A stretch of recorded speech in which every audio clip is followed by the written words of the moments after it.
Hey guys, how are you? This is Ishai Breslauer, your host of the CRE SharkEye Show. I hope you guys are doing fantastic. Today we have Brock Mogensen. He is the managing partner of Smart Asset Capital, and they are doing a bunch of stuff, and it's going to be really cool and interesting. Brock, thank you for being here. Really appreciate your time. Thanks for having me on. 100%. We have tons to talk about. You know, before we dig into this whole story, tell us a little bit what you guys do in Smart Asset Capital. Just an elevator pitch, you know, like a 2-minute thing. Yep. Go ahead. So we are based out of Milwaukee, Wisconsin area. And essentially what we are doing is syndication. For those not familiar with what syndication is essentially raising money from investors to go out and buy larger deals. So I'm on the general partner side. We raise equity from limited partners to buy these deals. So been doing it for about 3 years now. We've completed 6 transactions, syndications, and it varies from apartment buildings to we got retail, office, self-storage, industrial. So we got several different asset classes, multifamily being our main focus, but kind of pivoted into some other asset classes, including some triple net deals. So it's kind of what we're doing. It's been awesome so far and really enjoying it. First of all, it sounds awesome. It sounds like we have a lot to discuss because so many asset classes gives us, you know, a full range of stuff to discuss. So it's really fun. But tell me something. How did you get into this whole thing called real estate? If you could tell your personal thing, your personal pitch, your personal story. Yep. So kind of goes back to, I was growing up, my dad owned 2 duplexes. So he had 4 units. My parents were very blue collar. My dad drove a cement truck. My mom was a teacher, you know, real blue collar, and kind of just saw the power of what simply owning 4 units can change in your income and your ability to, you know, have that extra income, passive income. And that, so immediately kind of growing up, it was like, okay, you know, I got to do this. Right when I got out of college, it was like, let me kind of save some money for the next 2 years and then go out and buy a duplex. That just was a logical thing for me, and did that. You know, lived on one side, rented out the other, the house hack model, which was great. Learned a ton, was able to live for free. And that really just was like a light bulb moment where I was like, all right, like this is awesome. I need to double down on this. Like, let me, I just want to keep growing in real estate because this is great. And kind of spent the next 6 months to a year kind of researching different avenues in real estate, right? I mean, there's so many different ways you could go. Did I want to start flipping houses? Did I want to, you know, buy some more duplexes? What I want to do? Came across this concept of syndication, right? And that was kind of where that caught my attention. I was like, if I go this way, I can really build a business and kind of, you know, something bigger kind of, and it really just caught my attention. So that's where I went, spent, and then immediately realized that, okay, I don't have the experience. I don't have the money. I don't have the net worth. I don't have any of these things that's required to go out and buy a $5 million deal. So it was like, okay, I need to find partners. How am I going to be attracted to partners? Let me kind of become, you know, really proficient in one piece of what goes into doing these deals. For me, that was underwriting. Spent 6 months just learning everything I could to practicing, analyzing deals. Went out, networked, found some partners that had more experience. And then 6 months after that, we bought our first 89-unit apartment building. Sounds really exciting. But you know what? Let's go back a little bit because I'm curious about one part. What got you, meaning obviously you went in and you said, okay, I don't know enough. I need to know more people. I need to know the right people, all that stuff, right? What actions did you take? What actions did you take in order to go and meet those people and know those people and find those guys, as well as educate yourself in underwriting and understanding the numbers and understanding what, you know, the types of stuff you have to know in order to get into commercial real estate? What was your take, you know, in terms of the actions that you had to do? Yeah. So I think it all starts with like most things, starts with the education. And for me, I mean, it was really just podcasts, books, you know, YouTube videos, all that. I did a few like smaller paid courses, but nothing too big. And it was just every day listening to podcasts, reading books. Okay. And then to learn the underwriting, I would just practice. I would just pull up, I'd go on LoopNet, you know, find a deal that was kind of in the size range and would just start plugging numbers in. And then that would lead to this question. Okay. You know, how much is a typical water bill or whatever it might be? Did some, you know, it was just kind of a whole bunch of researching and just practicing, and did that for 6 months. And eventually I became more and more confident to where I could start networking and kind of talking with people and knowing the language. So the education is always the first step in whatever capacity you do it in. I mean, nowadays there's so much great information out for free on the internet that you can learn. And then the next thing was the networking. And for me, it was just connecting with people. I was going to, I'd look up every single real estate networking event within an hour of me. And I'd be driving, 3-4 days a week, going to these events, meeting people. I'd be on the Bigger Pockets. That's a great way to connect with people. And that's how I actually met my partner, met up for coffee with him a few times. And then we kind of just talking about our goals, and that led to us creating a partnership. So, I mean, it was just really just the education networking. I mean, those are the two huge things that are going to get you going in real estate. It's amazing. I love that story. Tell me something. And you, meaning I'm looking at you on the screen for the people who listen to the audio medium. You're a young guy. How old are you? Can I ask? Yep. I'm 27. 27. So you started, so you said 3 years. So with my calculation, you're talking about 23 years old, right? Around. Yep. Right around there is when I 23 years old. It's very young. So you guys are listening and you're thinking, I'm too young, I'm too this. Usually, a lot of times they talk to people who think they're too old, okay? That's another issue. But I'm talking to the people who think they're too young. You're never too young. You're not too young. You can educate yourself, even if you didn't study that in college or you didn't go to college. It doesn't matter. You can educate yourself. You can take a few basic courses. You can start just going on LoopNet and looking at deals, start plugging numbers, and then you can get into it. But you know what? Let me ask you this. You got into it and you probably weren't on the syndication side of things, right? That was the beginning, I'm assuming, right? Yep. When was the point? Because syndication requires the ability to check on the GP, on the general partner, to be able to know what he does or she does and how to do the right due diligence on the deal on top of their due diligence as well as on them. Let me ask you this. When was the point that you said, you know what, I'm ready to take it upon myself and to go on? Or meaning, because you said you guys on the GP side, if I didn't make right, today you're on the GP side. When was that point that you said, okay, I can take it on my own? Yeah, so the first syndication I did, I was on the GP side. From the duplex to that first deal was on the GP side, and it was really, I mean, it's a great question. I mean, I was so, there's no way I could have done it without my partners. I mean, that first deal, I mean, I felt confident in kind of looking at deals and some of the core principles, but having the track record and everything else that goes into getting these deals done, I had none of that. So, I mean, I really had to lean on my partners and I mean, still do. I mean, our partnership's great and kind of everyone complements each other's skill sets, but I think it's really hard to do without partners. There's just so much that goes into those deals that you have to have, people that are stronger in certain skill sets that can kind of combine forces to get these deals done. So that for me, I mean, now after we've done a handful of them, I've learned a lot more and I can kind of feel more confident in all arenas of doing these deals. But first one, I mean, yeah, it was more so just, I know this lane, let me kind of make sure I'm adding value in this lane. And then you guys kind of run these lanes and we'll combine forces and get this deal done. So that was really the key to starting out for me. So tell me, so running forward to what you guys do today with multifamily, we're going to run through the other asset classes in a second. We're going to talk about that. But first, multifamily. So what type of deals you're going after today? Is that you say you're in where you said you're in Wisconsin, if I'm not mistaken. Correct. And are you doing things in the area that you guys are based in, or you go elsewhere in terms of location? So right now we are staying roughly within an hour radius of the greater Milwaukee area. My partner has an in-house property management company, so that's kind of our strategy right now is to stay like within an hour radius of there. So there's plenty of markets within an hour of there. So that's where we've done everything. I got it. And what type of deals you guys are going for within the multifamily sector? So we units, yep. stuff like that. Just in curiosity, yeah. Yes, I mean, ideally, 100 plus unit, B class, value add. That's also what the rest of the world is looking for. So Exactly. those are extremely competitive. Yep. You know what? But yeah, go ahead. Finish.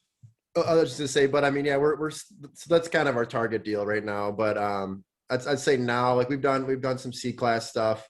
Now I think we're focusing more on the the B to A space. Value add doesn't have to be a huge like heavy lift value add. We would do those, but it's more kind of, more stuff we can come in, light value add deals that are already cash flowing. We like to buy deals that have strong cash flow, not that are burning money right out of the gate. So that's kind of our strategy right now, is to buy stuff that, the area is it's a good area.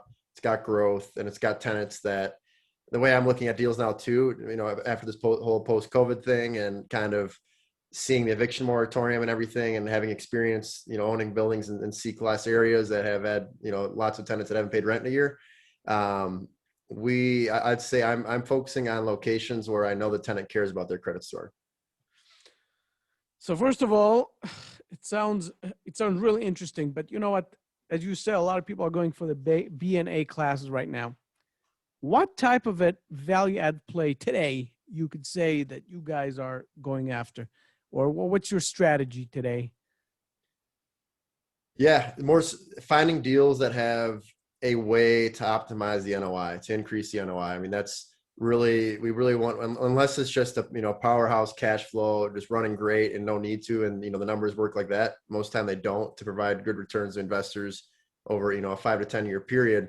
There's got to be a way to optimize the NOI. So we're looking for something where we can, juice it up, whether it's adding additional income, cutting expenses, increasing rents. I mean, right, there's a lot of different ways to do it. Right. But that's kind of our thing, is we have to find one way or more than one way that we can increase this NOI. So I got it. You guys dig in the details, especially nowadays, that you don't want something aggressive. You want something that is, I would say, value add. Am I right? It's more core plus type of deals. Yep. Oh yeah. So you're looking at the details. It's much more professional. It's like those big organizations, those large institutionals, who are taking over billions of dollars of assets, and what they do is they have the expertise of going in and taking the little dollars and fixing them. And on a larger scale, that's the beauty of multifamily, because you have a lot of units, and then a little bit of each makes a lot, out of the whole thing. So I love that. It's beautiful. Yep. Tell me something. Add other asset classes. Tell me about pick one, because you do so many things. Pick one of them. Let's talk about that. I would say the asset class I'm most excited about right now is industrial. Let's talk about industrial, because a lot of people are talking about it. What do you guys do with industrial? So I'm assuming also in the same area, correct? Yeah. Yep. Yeah. Okay.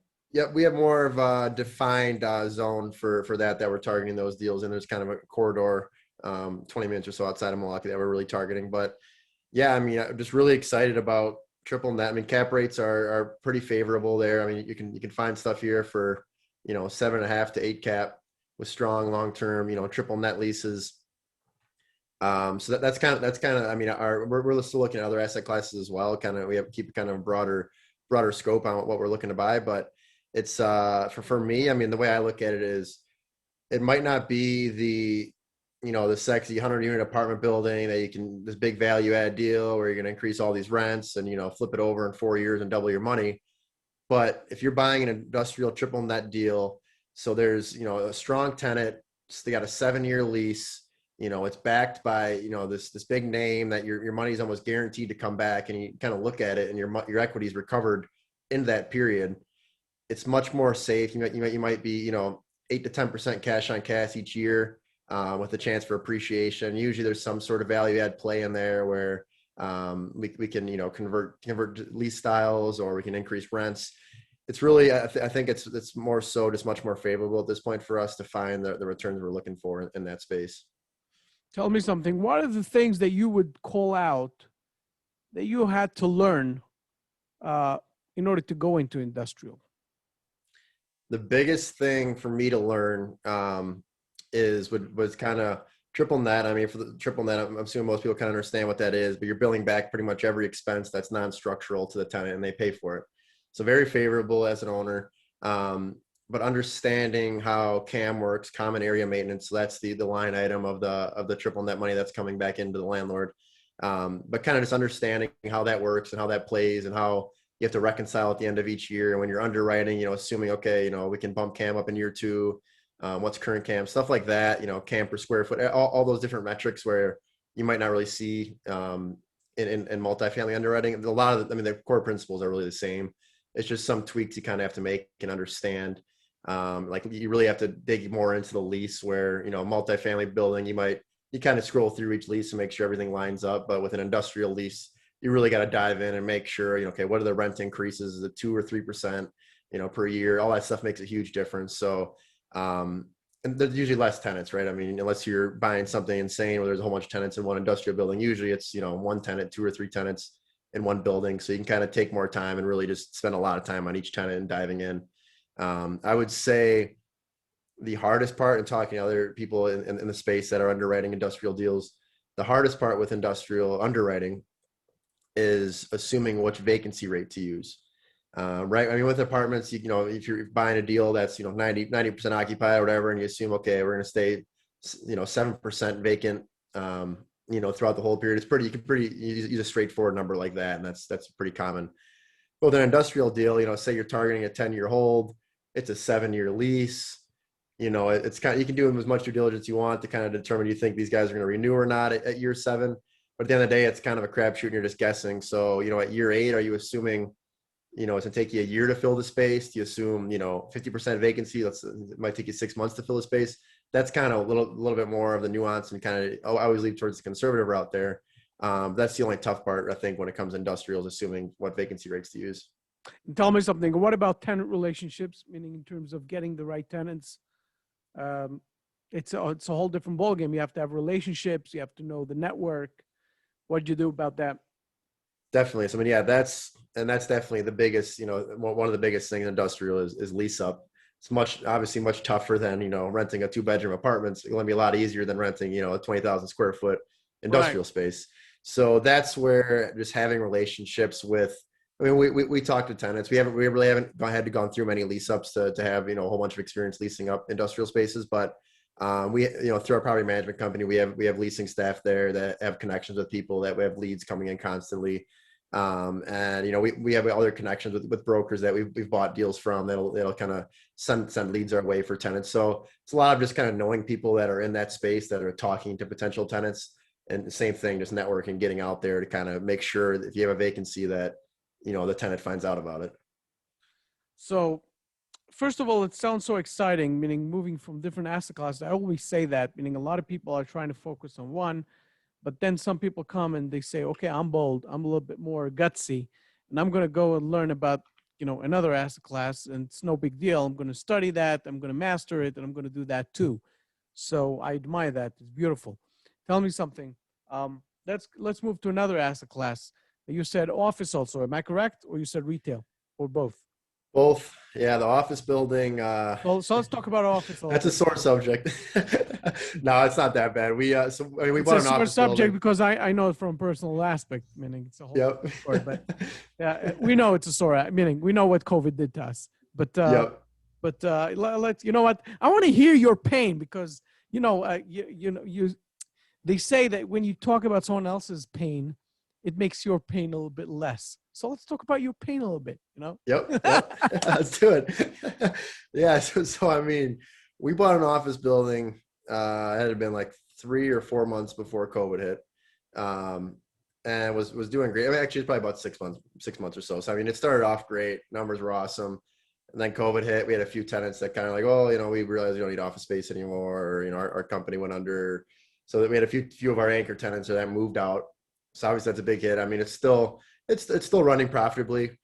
Still doing good. Just leasing office space right now has proven to be pretty tough. Not as many leads coming in as before for filling some vacancies in office. So that's probably the one asset class we're staying away from right now. I'm not going to say I'm never going to do office deal again, because you never know. I think the landscape could change a lot over the next couple of years. But right now, it's an asset class I think we're not so excited about. Right. There are too much unknowns, because places that were a home run, and that's what, happened to us also. Many places which are home run in default, pre-COVID. And everybody said, you know what, let's do it. It's great. All the young guys are coming in, they're renting all those little units around the area, and the downtown area. Everybody's going to the downtown area. It's the hottest place. And let's rent space, and let's have all those, tech companies that are coming, taking over. Everybody's in the office, the environments. All of a sudden, COVID comes and poof, gone. Yep. Gone in one day, just gone. Mm-hmm. And and a great home run became a whole bust, and no one could see it. No one could see it. That's what happened to the hotel industry, obviously, and the retail industry. So that leads me to speak a little bit about retail, because that's one of the most exciting and most interesting asset classes that we could talk about for millions of reasons, and somehow correlated and attached to the industrial. But, let's discuss that a little bit. Yeah. So my opinion, contrary to probably, most opinions out there, is I'm actually somewhat bullish on retail for the right price and the right one. For me, like suburban strip malls with, service-based tenants on triple net leases that are strong, I actually like we're looking at retail deals right now. As long as the tenants are strong, willing to sign, long-term leases, triple net, and they're more so service-based type, stores that they can't get demolished by e-commerce, right? I mean, if it's like a shoe store or something like that, or a clothes store, I might want to pass on that. But if it's a bank, or we have a building that has a church in it, I mean, stuff like that where you can't really convert that to online. There's always going to be a presence they're going to need. So actually pretty bullish on that. Like I said, so we're looking at deals in that space.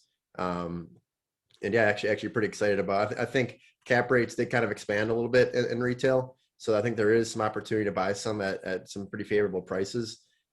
Just a matter of finding the right one and doing the due diligence to make sure it's going to work long term. Let's talk a little bit about this, because I love this. This topic is really exciting, and you just pointed out a little bit examples about tenants, types of tenants, tenant mix. Let's talk about this a little bit. What's your take on?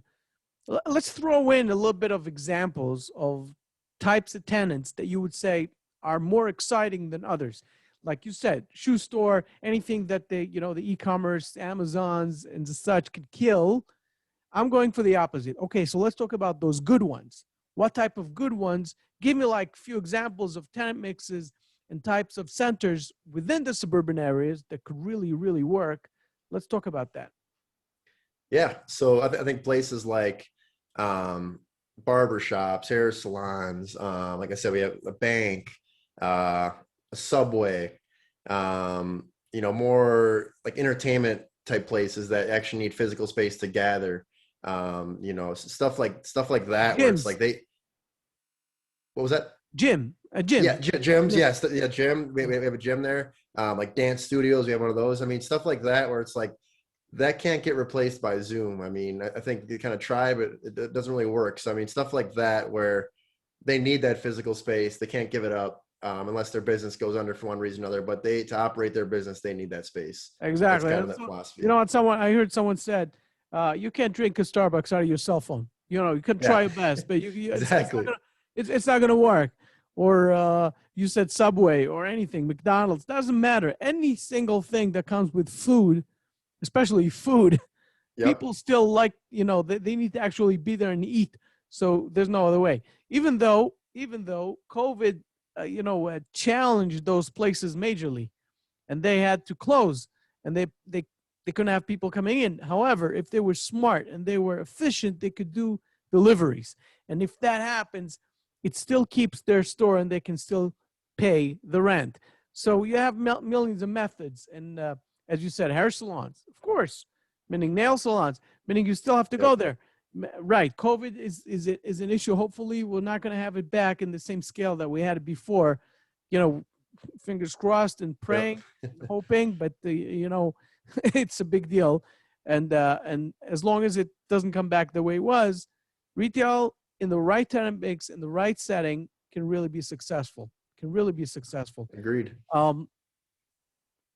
Let's say, just for the sake of example, for those who are, less retail savvy and who are thinking about, okay, I just need more examples. Let's give them an example of, if you could give us an example of a type of an asset, of a retail asset, property that you would not get close to, that you would say, no, I'm not getting close to.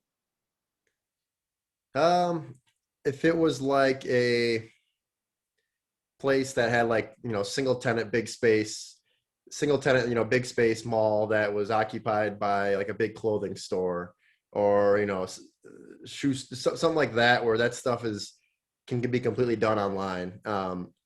If there's the right tenant mix, and, there's some tenants are strong and there's other that look a little weaker that might might be kind of run out of business.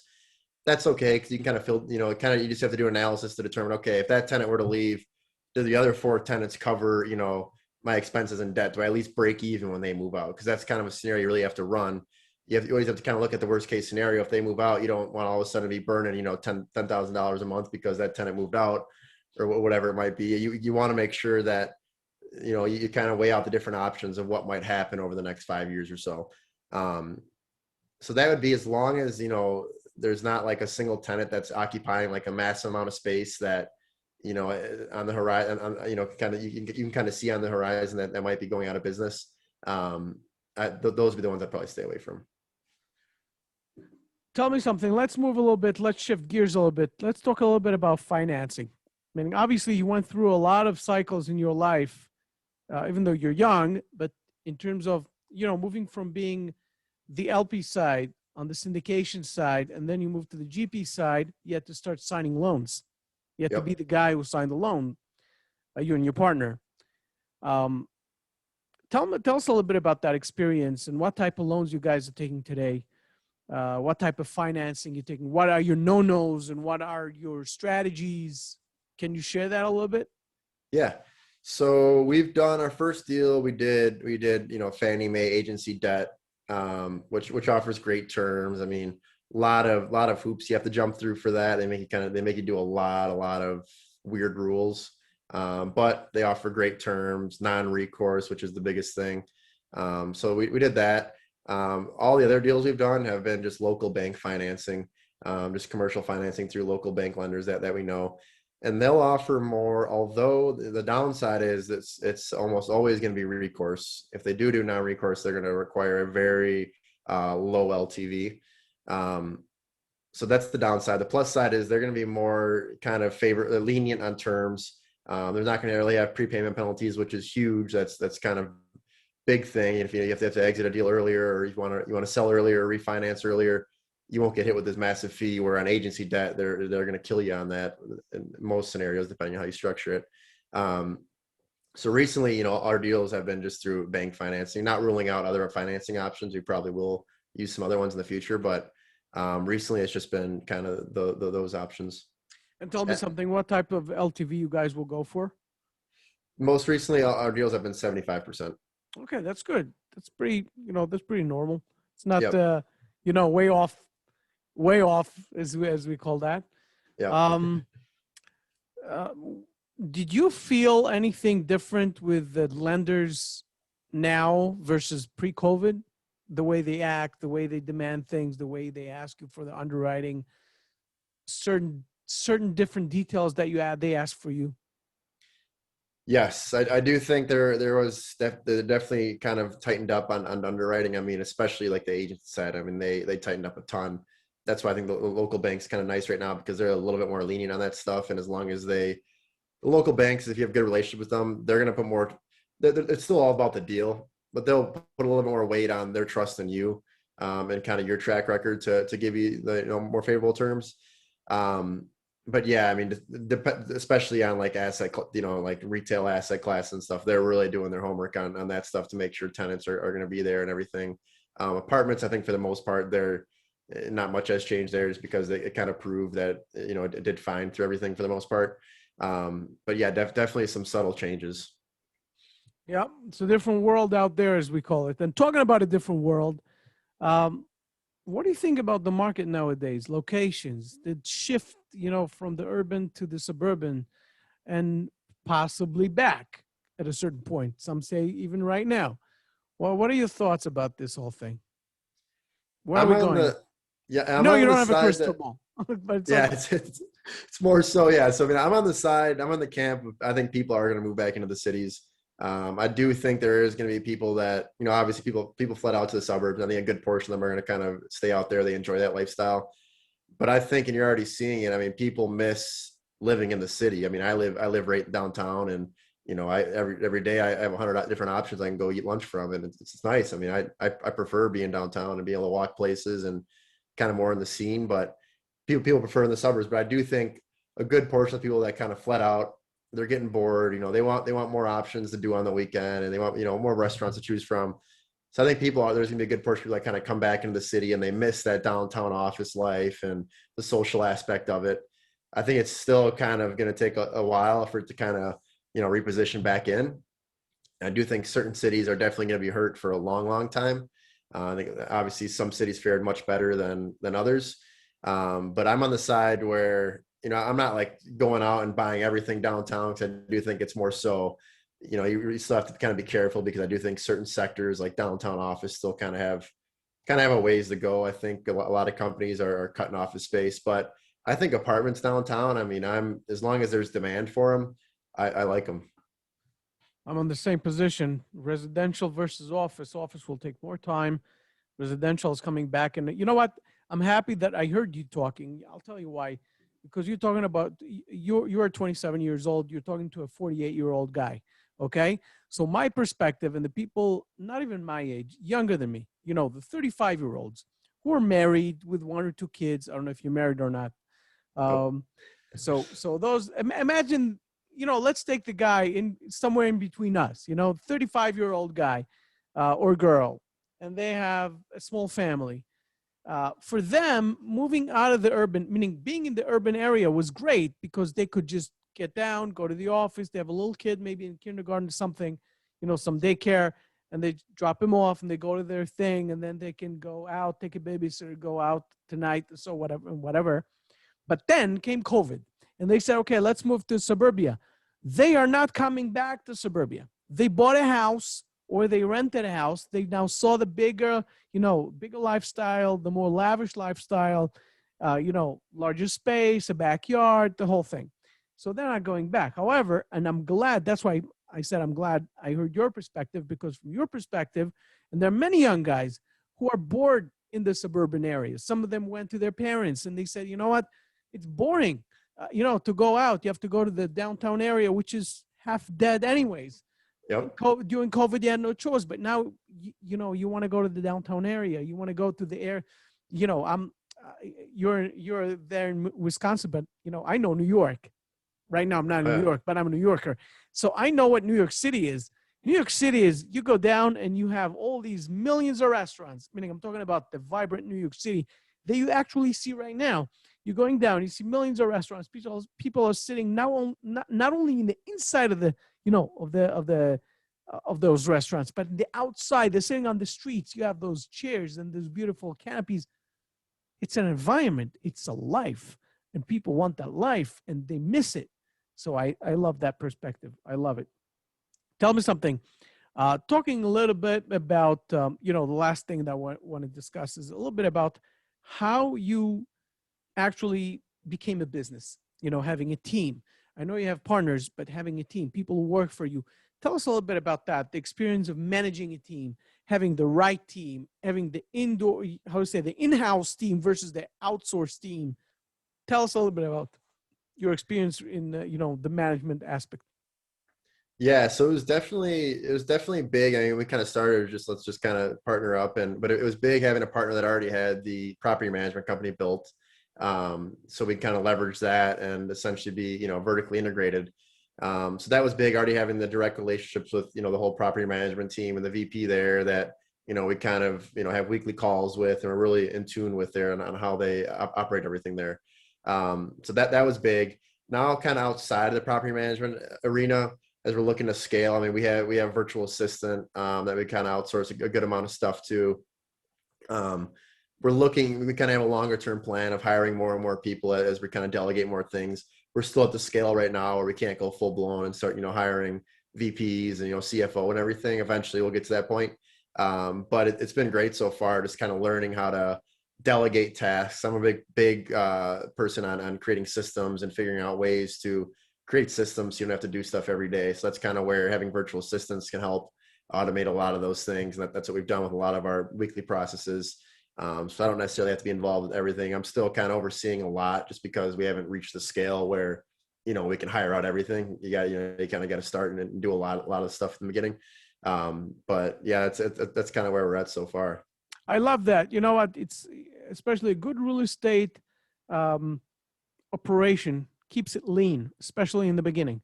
And I know a lot of real estate operations, you know, from little to huge, and many of them are still keeping it lean. You know, they have a small staff. Some of them got to a point that they got to 10 people in the office. They have portfolios of billions of dollars, but they have Yep. 10 people in the office, and that is it. And they have a lot of outsourced, but in the office, they have few people to the right, to the left that deal with whatever they have to deal with, etc. It doesn't mean everybody does that. Some people, you know, they do it like a lot bigger, but that's the way it is. So it's very, very exciting. Listen, it's all amazing. I love that. I love that aspect. Meaning, I wish you guys, you know, grow and be so successful. I want to hear that you guys have a huge portfolio in the future and growing big and doing the right stuff. And it sounds really exciting. Tell me something, a little bit about your experience in terms of investors. You guys obviously have your own investors. Are you still at the friends and family sector, or you already have an operation that goes beyond it? You could tell us a little bit about that experience. Yeah, so started with, you know, some of our deals were just direct relationships we've already had. Now more so it's just building relationships with new investors. So we're constantly, you know, meeting new people, creating relationships with people so they can invest in future deals. A big thing for us is we started a meetup networking events here in Wisconsin area. So I mean that was big. That's how we met a good portion of our investors. But it's always just, you know, marketing, finding new investors and kind of bringing them in and you know, meeting with them and sitting down and just developing those relationships that ultimately lead to them investing in deals. Amazing. What can you tell us before we said our goodbyes? If you could tell us a little bit of how everybody can find you, meaning obviously I have the links. You guys can find it above and below, all the links, but tell us a little bit of how everybody can find you guys. Yeah, so the best way is through our website. So that's if you just type in www.smartassetcapital.com. Have some stuff on there. Smartassetcapital.com. Yep. Okay. That's the site. Smartassetcapital.com. Great. Okay. Go Yep. ahead. And then so we have some educational stuff on there. I've put out some ebooks on finding deals, underwriting deals, asset management, a whole bunch of different things. You know, free content on there. Everything's free. And then yes, I mean through there you can click the contact. That'll directly shoot to my email. My email is brock@smartassetcapital.com. Also, on Instagram, I'm trying to post more and more on there and put out educational content. That's just at Brock Mogensen. So yeah, feel free to reach out. Always happy to connect with people and talk real estate. Beautiful. Guys, you heard that. You can reach them. You can reach Brock directly, and you can learn more about real estate. And obviously, if you're interested in seeing if you guys, you know, a good fit to invest, it sounds like they have a lot of very fascinating activities. And you know what? Meaning, I'm curious to hear what will come up. What will come up in the future. That will be awesome. Brock, thank you so much for being with us. I'm going to tell you guys, I'm going to see you in the next show. Check out all the links above below. And I'm going to see you in the next show. Take care.